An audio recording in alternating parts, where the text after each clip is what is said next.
একদিন মীরা মাঠে খেলছিল। সে ছোট ছোট পা নিয়ে একদম মাঠের প্রান্ত পর্যন্ত দৌড়াচ্ছিল। খেলতে খেলতে হঠাৎ সে জঙ্গলে পৌঁছে গেল। মীরা খুব ভয় পেয়ে গেল। সে তাড়াতাড়ি দৌড়ে পালিয়ে যেতে চেষ্টা করলো, কিন্তু ফিরে সেই পরিচিত মাঠটা আর পেল না। মনটা আরো বেশি খারাপ হয়ে গেল। তবে হঠাৎ তার চোখে পড়ল এক অদ্ভুত দৃশ্য। একটি ফুলের গাছ, যার প্রতিটি ডালে 3 রঙের ফুল ফুটেছিল। হলুদ, লাল এবং নীল ফুলগুলো একসাথে মিশেছিল। মীরা বিস্ময়ে ফুলগুলো দেখতে লাগলো। এত অদ্ভুত কেন, সে ভাবতে লাগলো। হঠাৎ তখন তার পাশের এক বয়স্ক মহিলা এসে বললেন, এটা এক বিশেষ প্রজাতির গাছ। মীরা আগ্রহী হয়ে জানতে চাইল, কিভাবে?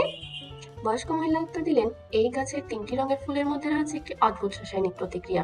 জেনেটিক ইঞ্জিনিয়ারিং ব্যবহার করে কলমের ডিএনএ পরিবর্তন করে 3টি গাছ থেকে একটি নতুন বৈশিষ্ট্যের গাছ বানানো যায়, যাকে ভেজিটেটিভ প্রপাগেশন বলা হয়। এর ফলে এক গাছে 3 ধরনের ফুল ফোটে। এটি প্রকৃতির এক মহাজ্ঞান, যা সমান্তরাল শক্তির মিলনে জীবনের সঠিক পথ সৃষ্টি করে। মীরা অবাক হয়ে বলল, তাহলে এই গাছে ফুল দেখিয়ে প্রকৃতি আমাকে কিছু শেখাচ্ছে? মহিলা হাসলেন, হ্যাঁ, তুমি যেমন জীবনে বিভিন্ন ভালো কিছু সমন্বয় ঘটিয়ে বিভিন্ন চ্যালেঞ্জে অগ্রসর হতে পারো, তেমনি প্রকৃতিরও সমান্তরাল শক্তির সমন্বয় করতে হয়। সবকিছু মিলিয়ে সঠিক পথ তৈরি হয়।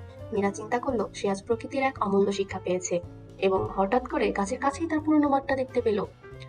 এই ভিডিও থেকে আমরা শিখতে পারি, জীবনে বিভিন্ন শক্তি একত্রিত হয়ে সাফল্য সৃষ্টি করে, আর প্রকৃতি আমাদের প্রতিনিয়ত তা শেখায়।